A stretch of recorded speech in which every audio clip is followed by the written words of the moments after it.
آپ کو کب یقین آئے گا کہ میں مر نہیں سکتا؟ بادشاہ نے تنگ آ کر حکم دیا، وزیر دربار کو کھولتے ہوئے تیل کے کڑاہے میں ڈال دیا جائے۔ اس حکم پر سارے درباری خاموش ہو گئے۔ انہیں یقین تھا کہ کھولتے ہوئے تیل میں گرائے جانے کے بعد عنبر کی موت یقینی ہوگی۔ اسی وقت دربار میں حبشی غلام ایک کڑاہوں کو لے کر آ گئے۔ اس میں زیتون کا تیل کھول رہا تھا۔ بادشاہ نے حکم دیا کہ عنبر کو اس کڑاہوں میں ڈال دیا جائے۔ دو حبشیوں نے عنبر کو پکڑنے کی کوشش کی تو اس نے کہا، اس کی کیا ضرورت ہے عالم پناہ، میں خود جلتے ہوئے تیل میں اتر جاتا ہوں۔ اتنا کہہ کر عنبر نے جوتے اتار کر الگ رکھے اور بڑے سکون سے کھولتے ہوئے تیل کے کڑاہوں میں اتر گیا، جس طرح بچے پانی سے بھرے ہوئے تالاب میں اتر جاتے ہیں۔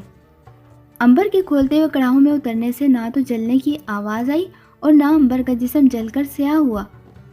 کھولتا ہوا تیل یوں اس کے جسم سے چھو رہا تھا جیسے وہ چشمے کا ٹھنڈا پانی ہو۔ عنبر کھولتے ہوئے گرم گرم تیل کو دونوں چولہوں میں بھر بھر کر اپنے سر پر ڈالنے لگا، جیسے وہ چشمے کے ٹھنڈے پانی میں نہا رہا ہو۔ سارا دربار اس کرامت پر دنگ رہ گیا۔ بادشاہ ہینیبال تخت سے نیچے اتر کر عنبر کے پاس آ گیا۔ اس نے ایک چڑیا کو پنجرے میں سے نکال کر کڑاہوں کے ابلتے ہوئے تیل میں ڈال دیا۔ شوں کی آواز کے ساتھ ہی چڑیا 1 سیکنڈ کے اندر اندر بھن کر پکوڑا بن گئی، مگر وہی ابلتا ہوا گرم تیل عنبر کو کچھ نہیں کہہ رہا تھا۔ بادشاہ نے ہار مان لی۔ اس نے اشارہ کر کر عنبر کو کھولتے ہوئے تیل سے باہر آ جانے کو کہا۔ عنبر چلو بھر تیل ہاتھ میں لے کر باہر آ گیا اور ایک ہی جھٹکے میں اس نے یہ تیل سردار کے ہاتھ پر پھینک دیا۔ سردار کی چیخ نکل گئی اور اس کے ہاتھ پر بڑے بڑے آبلے پڑ گئے۔ عنبر نے کہا، میرا خیال ہے سردار، اب تمہیں یقین آ گیا ہوگا کہ میں مر نہیں سکتا اور اب تم مجھے قتل کروانے کی کوشش نہیں کرو گے۔ ہینیبال نے پوچھا کہ یہ کیا شرارت ہے؟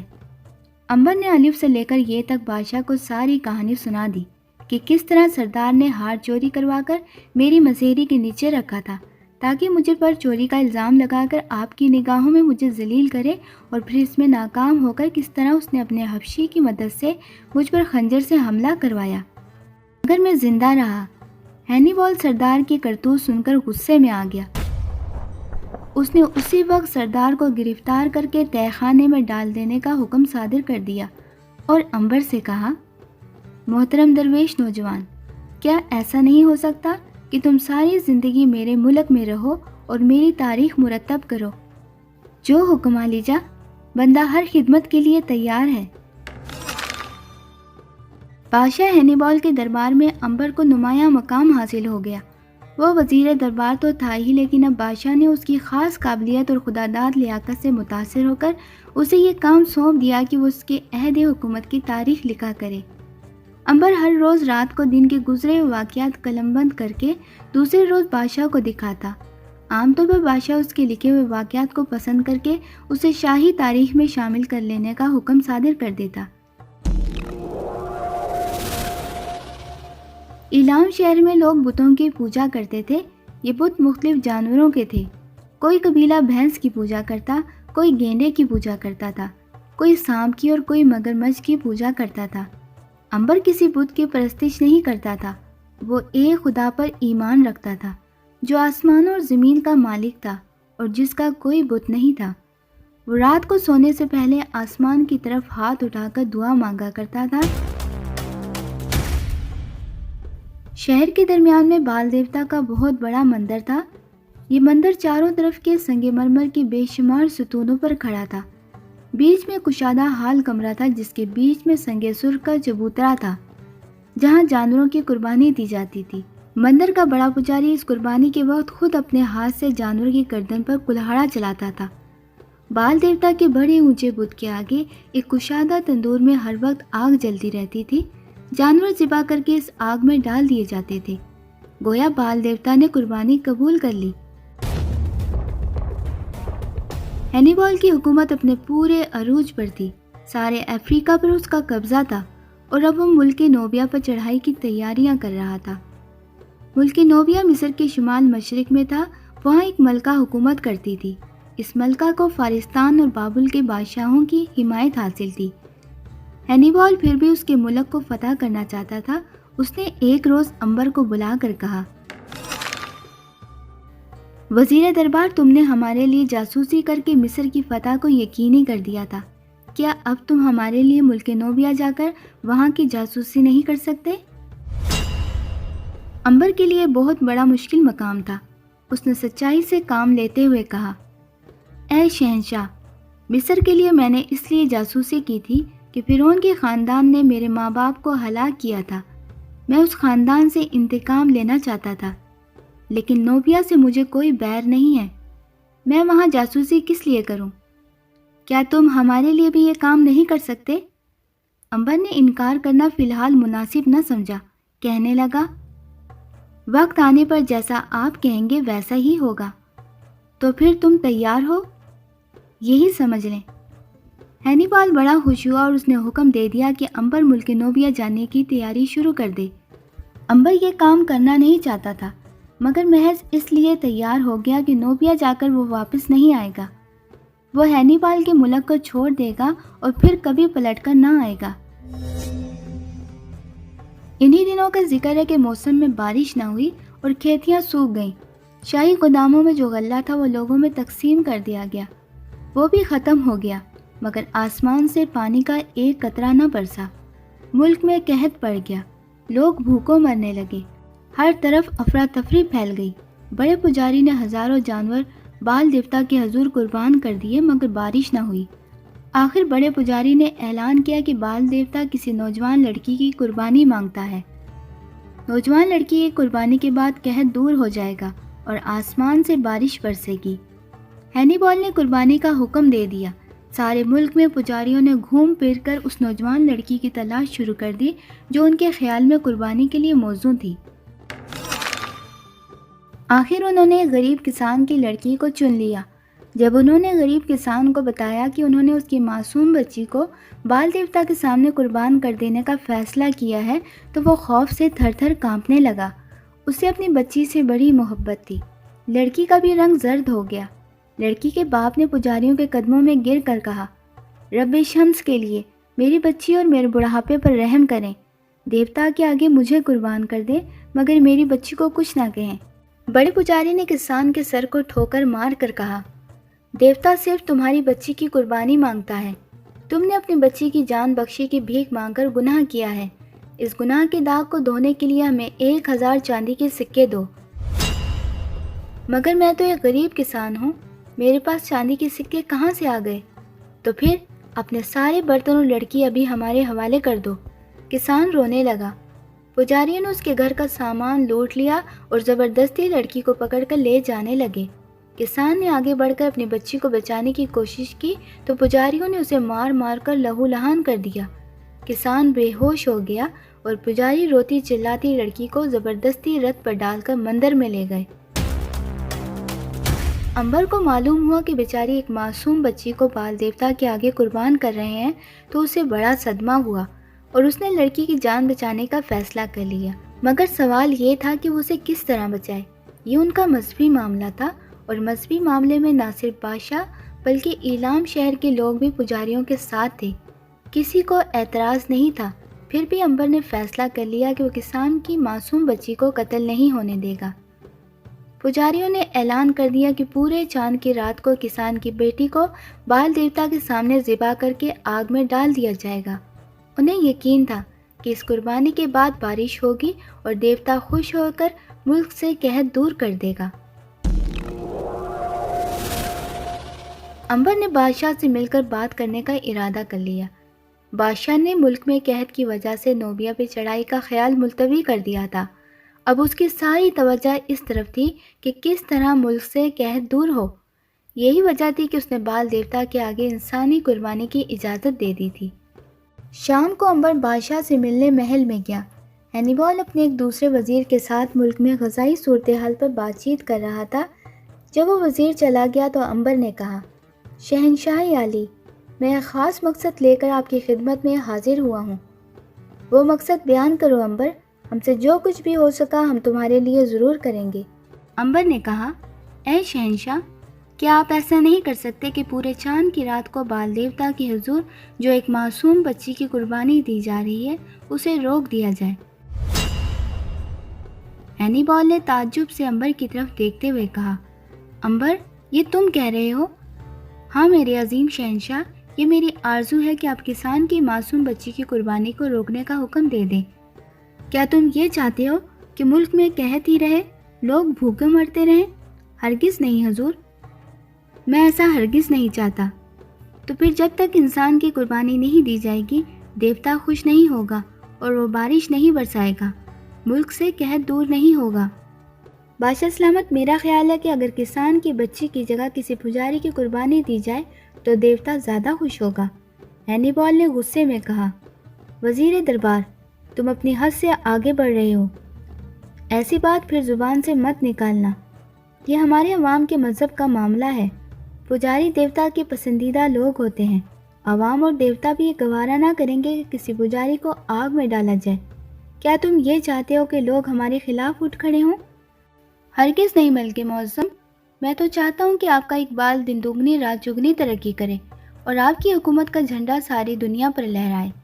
تو پھر آئندہ سے بال دیوتا کی قربانی کے بارے میں ہم سے کوئی بات نہ کرنا۔ بہت بہتر حضور انور۔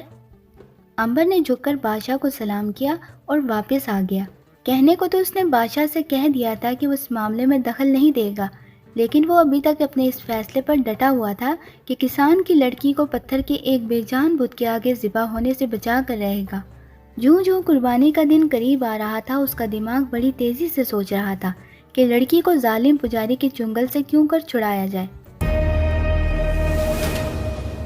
لڑکی کو پجاریوں نے مندر کے نیچے ایک پراسرار تہہ خانے میں چھپا رکھا تھا۔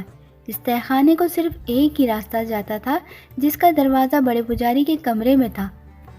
امبر نے ایک روز تہہ خانے کا جائزہ لینے کا ارادہ کر کے بادشاہ سے خاص حکم نامہ حاصل کیا۔ اس نے بادشاہ سے کہا کہ اسے یہ دیکھنا چاہتا ہے کہ لڑکی بیمار تو نہیں، کیونکہ اگر بیمار لڑکی کو قربانی دی گئی تو دیوتا اسے قبول نہیں کرے گا۔ حکم نامہ لے کر امبر مندر کی طرف چل پڑا۔ مندر میں جا کر اس نے بڑے پجاری سے ملاقات کی اور کہا، میں قربان کی جانے والی لڑکی کو دیکھنا چاہتا ہوں۔ پجاری نے حیرانی سے پوچھا، وہ کس لیے؟ اس لیے کہ کہیں لڑکی بیمار تو نہیں؟ لڑکی تندرست ہے، ہم نے اپنی پوری تسلی کر لی ہے، مگر میرے پاس بادشاہ کا حکم نامہ ہے، تم مجھے نہیں روک سکتے، اس لیے کہ میں شاہی طبیب بھی ہوں۔ بڑا پجاری اب مجبور ہو گیا تھا۔ اس نے امبر کو ساتھ لیا اور اپنے کمرے کے دروازے میں گزر کر سیڑھیاں اترتا اس تہہ خانے میں داخل ہو گیا جہاں کسان کی لڑکی قید تھی۔ ایک کوٹری میں مشعل جل رہی تھی، اس کی روشنی میں کسان کی بھولی بھالی خوفزدہ لڑکی ایک کونے میں سمٹی بیٹھی تھی۔ اس کا رنگ زرد تھا اور وہ سہمی ہوئی تھی، وہ سوائے اس کے بالکل تندرست تھی کہ اس پر خوف چھایا ہوا تھا۔ امبر نے یوں ہی اس کی نبض وغیرہ دیکھی، اصل میں وہ کچھ اور دیکھ رہا تھا۔ وہ اس بات کا جائزہ لے رہا تھا کہ یہاں سے لڑکی کو کیسے بھگا کر لے جائے۔ اسے محسوس ہوا کہ لڑکی کو اس تہہ خانے سے نکالنا بڑا مشکل اور کٹھن کام تھا۔ بڑا پجاری ذرا سی دیر کے لیے باہر گیا تو امبر نے لڑکی کے کان میں کہا، فکر نہ کرو، میں تمہیں یہاں سے نکال لوں گا، تم پرسوں رات تیار رہنا۔ پجاری فوراً اندر آ گیا۔ اسی اسنا میں امبر لڑکی سے بات کر چکا تھا۔ اس کی بات سن کر لڑکی کے چہرے پہ کوئی خوشی نہ پیدا ہوئی، اس لیے کہ اسے معلوم تھا کہ تہہ خانے کے اندھیرے جہنم سے اس کو کوئی بھی نہیں نکال سکتا۔ جاتے ہوئے امبر نے گہری نگاہ لڑکی پر ڈالی اور آنکھوں ہی آنکھوں میں اسے تسلی دی کہ فکر نہ کرو، میں پرسوں رات تمہیں یہاں سے نکال کر لے جاؤں گا۔ رات بھر وہ اپنے خاص محل میں بیٹھا سوچتا رہا کہ کسان کی لڑکی کو وہاں سے کیسے نکالے۔ قربانی میں صرف ایک رات باقی تھی۔ ادھر بال کے مندر میں انسانی قربانی کی بڑی زبردست تیاریاں شروع ہو گئی تھیں۔ قربان گاہ کے چبوترے کو دن میں 4 بار دودھ سے دھو کر پاک کیا جا رہا تھا۔ مقدس آگ میں بار بار سندل اور زعفران ڈالا جا رہا تھا۔ سارے مندر کے ستونوں کو زیتون اور کیلے کی ہری بھری شاخوں سے سجا دیا گیا تھا۔ قربان گاہ کے ساتھ ساتھ سرخ قالینوں پر شاندار چوکیاں بچھا دی گئی تھیں جن پر بڑے پجاریوں نے بیٹھ کر مذہبی گیت گانے تھے۔ دوسرے روز صبح صبح لڑکی کو قربان کر دیا جانا تھا۔ رات ہو گئی اور پورا چاند آسمان پر نکل آیا۔ اسی رات کے پچھلے پہر کسان کی معصوم بچی کو ذبح ہو جانا تھا۔ امبر بڑی بے چینی سے اپنے کمرے میں ٹہل رہا تھا۔ اس نے طے کر لیا تھا کہ کس طرح لڑکی کو وہاں سے فرار کروانا ہے۔ اب وہ بے چینی سے وقت کا انتظار کر رہا تھا کہ رات گہری ہو اور وہ مندر کی طرف جائے۔ اس نے 2 عربی گھوڑے مندر کے پیچھے زیتون کے باغ میں تیار کر رکھے تھے۔ ان گھوڑوں کو اس کا غلام دیے کھڑا تھا۔ ایک روز پہلے اس نے شہر سے رات کو باہر نکلنے کا پروانہ بھی حاصل کر لیا تھا۔ اس نے بادشاہ سے کہا تھا کہ شاید کل رات اسے شہر سے باہر اپنے ایک بیمار رشتہ دار کا علاج کرنے کے لیے جانا پڑے۔ جوں جوں رات گزر رہی تھی، عنبر کا دل تیزی سے دھڑک رہا تھا۔ آخر وقت آ گیا۔ عنبر نے حویلی کو تالا لگایا اور رتھ پر سوار ہو کر بال کے مندر کی طرف روانہ ہو گیا۔ مندر سے کچھ دور وہ رتھ سے اترا اور پیدل چل کر مندر کے پچھواڑے زیتون کے باغ میں آ گیا۔ یہاں وہ اپنے غلام سے ملا جو 2 عربی گھوڑے لیے اس کی راہ دیکھ رہا تھا۔ کیا تم تیار ہو؟ بالکل حضور۔ کیا تم نے کسان کو بھی تیار کروا دیا ہے؟ وہ ہمیں شہر کے مغربی دروازے کے پاس تیار ملے گا۔ اسے تو یقین نہیں آ رہا تھا میرے آقا کہ ہم اس کی لڑکی کو بچا کر اس کے پاس لا رہے ہیں۔ اسے خدا واحد پر بھروسہ کرنا چاہیے، وہی ہماری اور اس کی بیٹی کی مدد کر رہا ہے۔ اب تم یہیں بیٹھو، میں لڑکی کو لینے جا رہا ہوں۔ میرے آقا ہوشیار رہیے گا، فکر نہ کرو، مجھے کچھ نہیں ہو سکتا۔ یہ دعا کرو کہ لڑکی محفوظ رہے۔ اتنا کہہ کر عنبر درختوں اور جھاڑیوں میں سے ہوتا ہوا بال دیوتا کے مندر کی طرف روانہ ہو گیا۔ اس نے ایک انتہائی تیز دھار والا خنجر اپنے لبادے کے اندر چھپا رکھا تھا۔ وہ مندر کے شمال مغربی دروازے کے قریب پہنچ گیا۔ دروازے پر ایک پجاری پہرا دے رہا تھا۔ عنبر نے بھی پجاری جیسا لباس پہن رکھا تھا۔ اس نے پہرے دار کے قریب جا کر پجاریوں کی طرح اسے سلام کیا اور پہرے دار نے دروازہ کھول دیا۔ عنبر پجاری کے بھیس میں مندر کے اندر داخل ہو گیا اور وہ سجے سجائے ستونوں کے قریب سے ہوتا ہوا بڑی تیزی سے بڑے پجاری کے کمرے کی طرف جا رہا تھا۔ قربانی میں ابھی کافی دیر تھی، پھر بھی وہاں بڑی رونق تھی۔ دیواروں کے ساتھ ساتھ جگہ جگہ مشلیں جل رہی تھیں اور پجاری قربان گاہ کو دھو رہے تھے اور دعا پڑھ رہے تھے۔ عنبر خاموشی سے سر جھکائے ان کے قریب سے گزرتا چلا گیا۔ ایک دالان کے عقب سے ہو کر وہ مڑا تو سامنے بڑے پجاری کا کمرہ تھا۔ کمرے کا دروازہ بند تھا اور باہر مشل جل رہی تھی۔ عنبر نے آہستہ سے دھکا دیا تو دروازہ کھل گیا۔ اندر بھی روشنی ہو رہی تھی اور بڑا پجاری ایک صندوق میں سے کچھ چیزیں نکال رہا تھا۔ پاؤں کی آہٹ کی آواز سن کر پجاری نے پلٹ کر دیکھا۔ اس کے سامنے پجاریوں کے بھیس میں عنبر کھڑا تھا۔ بڑا پجاری ایک دم سب کچھ سمجھ گیا۔ ابھی اس نے مدد کے لیے آواز ہی نکالی تھی کہ عنبر نے آگے بڑھ کر تیز دھار والا خنجر پجاری کے دل میں اتار دیا۔ پجاری دھڑام سے نیچے فرش پر گر پڑا اور گرتے ہی مر گیا۔ عنبر نے جلدی جلدی اس کے کپڑے اتار کر کندھے پر رکھے اور اندر سے کمرے کے دروازے کو کنڈی لگائی اور سیڑھیاں اترتا نیچے تہہ خانے میں آ گیا۔ کسان کی لڑکی قربانی کے لباس میں اداس اور غمزدہ بیٹھی تھی۔ اس نے عنبر کو پہچان لیا۔ عنبر نے کہا، جلدی سے اپنے کپڑے اتار کر یہ پجاری کے کپڑے پہنو، مگر خدا کے لیے جلدی کرو، یہ وقت باتیں کرنے کا نہیں۔ لڑکی نے عنبر کے کہنے پر عمل کیا۔ عنبر دیوار کی طرف منہ پھیر کر کھڑا ہو گیا۔ لڑکی نے قربانی کا لباس اتار کر پجاریوں والا لمبا چوغا پہن لیا۔ جلدی سے میرے ساتھ نکل چلو اور خبردار راستے میں کوئی بلائے بھی تو آواز نہیں نکالنی۔ عنبر اور لڑکی دونوں پجاریوں کے لباس میں تھے۔ وہ دونوں تہہ خانے کی سیڑھیاں چڑھ کر بڑے پجاری کے کمرے میں آئے۔